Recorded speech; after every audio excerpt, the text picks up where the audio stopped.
Kush ndot paguan. Subjektet që ushtrojnë veprimtari me rrezik për mjedisin do të detyrohen të sigurojnë paraprakisht fondet për mbulimin e dëmeve që mund të shkaktojnë.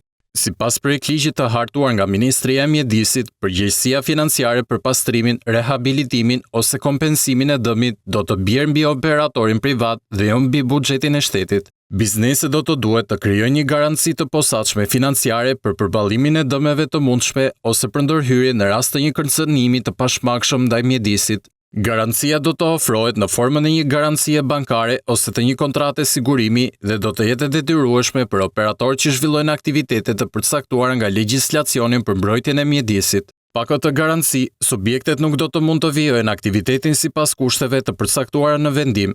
Shuma që do të sigurohet nuk do të jetë e njëjtë për të gjitha bizneset. Ajo do të llogaritet për secilin operator në varësi të nivelit të rrezikut, llojit të aktivitetit dhe kostës së mundshme për pastrimin, rehabilitimin ose kompensimin e dëmit.